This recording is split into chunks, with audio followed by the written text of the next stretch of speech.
Kumita ng 5,000 to 8,000 per day.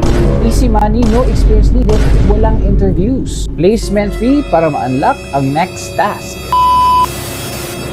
Narinig niyo ba, ma'am sir, ang mga ganyang linyahan? Naku po, baka scam na po kayo.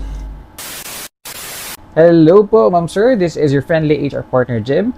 Ako po ay Certified International Senior HR Professional. Paki-like and subscribe na lang din po ang ating HR Jim YouTube channel para mas makagawa pa tayo ng more videos para sa inyo. Ngayon po, sa episode na to, pag-usapan po natin mga job scam or mga trabaho na scam online. Iwasan ang ma-scam, sundin po natin ang free method, FREE. Bakit meron pa din ang mga na-scam? Halimbawa ng scam or the breadcrumbing scam strategy na bibigyan ka ng first payment pero mawawala din sila. Tulad ng mga fake news, laganap din ngayon ang mga job scams, mapa-online man o offline. Lalo na ngayon dahil halos lahat na po tayo ay nasa social media, mapa-Facebook o mapa-Instagram pa man. At ang nakakalungkot pa nito, mga moms at sir, na nangyayari po ito sa mga hindi lang first-timer at experienced workers ang nabibiktima dito. Wala pong exemption. Kaya sa episode na ito, alamin po natin kung paano po ba gumagana ang job scams or mga trabaho na scam online at paano po natin ito iiwasan. Kahit professional po tayo at matalino, potential pa din tayong ma-scam. Kaya meron akong simpleng guide na pwede nyong tandaan. At ito po ay ang free. FREE. Free dahil ang trabaho po ay libre at libre din po ang mga pangarap. Char. So ano ba ang free? Tandaan po natin ito para iwas scam. Kung may fees required, red flag po yan. Tulad ng placement fee, interview fee, recruitment fee, onboarding fee, membership fee, at kung ano-ano pang mga fee ments. Yan. Kasi po mga ma'am sir, libre po dapat ang mga job applications or ang pag-a-apply ng trabaho. Ang logic kasi dyan, bakit ka hihinga ng bayad? Ang company naman ang naghahanap ng serbisyo o tao para gumawa ng trabaho. Yung iba pa nga mga ma'am sir, meron pang sign-up bonus para talaga maengganyo ang mga applicants na mag-push through sa application nila. Which is kabaliktaran sa mga scam kasi pinagbabayad ka pa. Kasi yung mga job applications, dapat po ito convenient kasi nanghihikayat ka o nag-a-attract ka ng applicants na mag-apply sa trabaho mo. Yan po ang unang red flag sa free. F for fees required. Sa R, recruiters are verified ba? Totoo ba sila na recruiter o baka troll lang yan sa internet? Ngayon, ma'am sir, accessible na sa lahat. Pati nga Facebook mo, nasa swipe mo lang. So, mandali ka na din i-message ng mga scammers. So, paano mo ba malalaman na ang mga recruiters mo ay verified or legit? Check mo if may official website ba or kung may kumpanya ba siyang nire-representa na totoo. Number 2, check mo din ang profile sa recruiter, pwede din sa LinkedIn, sa Facebook account nila kung totoo ba. But take note mga ma'am sir, nag-e-evolve din yung mga scammer. Nagiging marunong na din sila. Meron silang parang totoong Facebook account. So maging maingat at very careful sa pagsusi or pag-examine kung legit ba ang Facebook account ng recruiter. Check mo din sa online ang mga reviews. Kung may mga feedback sa comment ba na okay to siya na trabaho, legit to siya, hindi to scam, check po natin yan. Kung meron siyang business permit or may kumpanya na representa. Which is speaking of sa next natin na red flag. Ang employer ba ay nag-i-exist? I-check mo po kung totoo ba yan na employer. Kung may business permit pa sila, kung registered ba sila sa SEC and DTI, kung may physical address ba sila or opisina. At kung may company website. Pero again, mga moms and sir, hindi lahat ng company website is legit. Meron din yung gawa-gawa lamang para sabihin na totoo.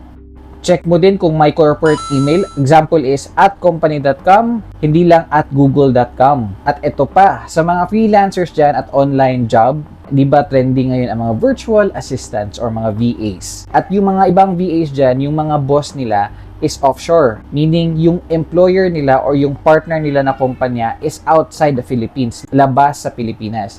At dahil labas po sila sa Pilipinas, mahihirapan po tayong habulin sila. Kaya mas preferred pa din na yung employer mo is dito nakabase sa Philippines. At ang last na E ay ang earnings. Ang earnings ba ay realistic? Ang mga easy money tulad ng 5,000 to 8,000 per day. Wala nang interviews, walang experience required. Tapos sweldo mo is 10,000, copy-paste ka lang ng links. Sana all, di ba? Kaya mag-ingat po mga ma'am sir sa mga too good to be true na mga job offers kasi baka scam po yan. So doon tayo sa trabaho na tapat at talagang sure na sure tayo na hindi tayo tatakbuhan.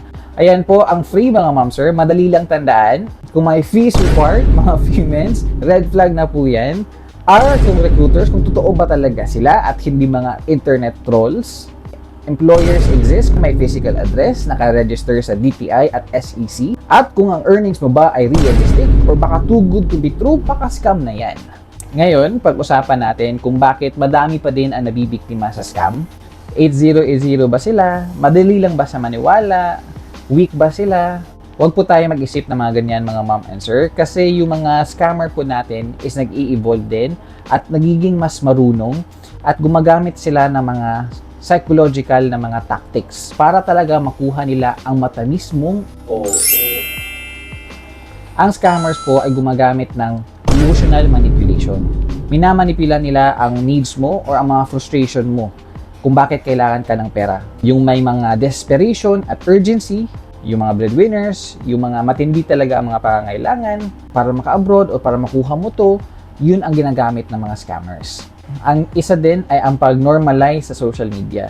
Kasi yung mga tao may tendency din na kapag makita nila na nasa social media yung nakapaskil na trabaho na yan or job post, inaakala na nila na legit yan. Ito po mga ma'am sir, lahat po sa social media ay hindi totoo o hindi legit. Nakakalungkot at very unfortunate na lumalaganap yan sila sa internet. At yung kultura din natin bilang mga Pinoy, yung hiya factor. Nabibiktima po ang mga Pilipino kasi nahihiya tayong mag-share sa ating mga kilala na, uy, natanggap ako sa isang trabaho or may nag-offer sa akin na ganito yung trabaho. Kaya kung may red flags na tayong nakikita, tulad ng mga fees, ikonsulta po natin yan sa ating mga kakilala or sa ating mga trusted na mga kapamilya, mga kapuso at mga kaibigan kung ano ba sa tingin nila. Kasi baka scam na yan. Kasi ang scam ngayon ay hindi na mukhang scam but kundi mukha ng opportunity. Kaya importante din na mag-apply tayo sa maraming trabaho. Kasi mga ma'am sir, job hunting is a numbers game. The more applications you send, the more chances of winning. So ano ba ang trabahong kadalasang kahina-hinala sa scam? Hindi po sa paghuhusga, pero ito po yung mga trabaho na kadalasan ay scam. Data entry at sasabihin na 5,000 per day. Retyping na job or job encoding. At yung copy-paste job. I-copy mo ang data dito or ang link at i-paste mo sa different website. Ang dali, di ba? At ang isa is yung package handling. Na yung iba kailangan pa mag-advance ng pera para sa handling fee, kuno. At yung online booking agent na kailangan pa din magpa-membership fee. So ito po ay some of the scamming jobs na usually inaalok sa atin. So balikan po natin ang letter F sa free. Kung may membership fee, may interview fee, may recruitment fee, may onboarding fee, may level up fee, red flag na po yan mga ma'am and sir. Ito din, magsisend din sila ng mga proof kuno na mga screenshots na totoo o legit ang trabaho. Tulad nito, thank you po sa payout. Legit po ito, naka 8,000 ako today. May mga screenshot ng GCash transfer at may mga testimonials pa. Pero ito po mga ma'am sir, kadalasan po nito are fake accounts. Ganyan po kahusay yung mga scammer. Ginagawa nila ito para isipin natin na ito ay legit. Ang scamming din kasi ma'am sir is tulad din ng love life. Gusto nila makuha ang matamis mong oo, but dito gusto din nila makuha ang OTP mo. Eh, laging tandaan, wag na wag mong ibigay ang OTP mo sa bangko or yung bank accounts mo. Wala pong recruiter or kumpanya na hihingi ng PIN at password or OTP mo kasi personal po yan sa bank account mo. Number 3, ang laganap ngayon ang breadcrumbing scam. Hello po, ma'am sir. Bago tayo magpatuloy sa ating job offer or job scam na episode, paki-like and subscribe din po ang ating HR Gym YouTube channel. At paki-follow na din po ang ating other social media accounts, HR Gym Katian sa Facebook at gym.katian sa ating Instagram at TikTok. At again, maraming salamat po. Ang iyong like and subscribe ay makakatulong po para makagawa pa kami ng maraming videos para sa inyo. So ano po ba ang breadcrumbing scam? From the word itself, breadcrumbs, ito po ay isang pain. At ganito po ang nangyayari mga moms and sir. May magme-message sa iyo, "Hello, we are looking for part-time workers. Simple task only. Copy-paste na job, product review, like and follow task." Ito yung penetration stage. At kung magre-reply ka at sasabihin mo, interested, dito na lalabas ang mga matatamis nilang mga words. Dito na papasok ang tasking stage. Bibigyan kanila ng simple na task or trial task para maengganyo ka na ang dali pala nito at may pera. Pag matapos ka na, tulad ng mga mag-like lang ng page, mag-copy-paste ng review, mag-subscribe ng channel, napaka-simple. At doon nagsisimula ang pain or ang mga breadcrumbs. Maliit na mga piraso na tinapay para mapain ka. At dahil naka-receive ka ng 200, 400 pesos, masasabi mo na, baka legit to kasi nabayaran ako. The next stage will then be the level up fee na stage. Sasabihin ng scammer na, to continue the task, you need to upgrade your account. Deposit 1,000 to unlock higher paying task. At dahil nakatanggap ka ng 200, isipin mo na, makakabawi pa ako nito. So magde-deposit ka, pagkatapos noon, sasabihin nila, next level task would require 3,000 deposit hanggang sa umabot ng 5,000 to 10,000 o higit pa. At doon sila mawawala. Ang tawag po doon, ma'am sir, ay ang breadcrumbing strategy. Maliit muna ang reward para lang makuha ang trust mo, tapos saka kanila hihingan ng mas malaki pang pera. At ayan po ang ating episode na to for job offer or job scam. I hope na nakatulong po ito sa inyo at meron kayong nalaman. Napaka-advanced na po tayo ngayon. Nasa fingertips lang po natin yung Facebook at social media. At dahil dyan, napaka-vulnerable din tayo sa mga fake news at sa mga scammers online.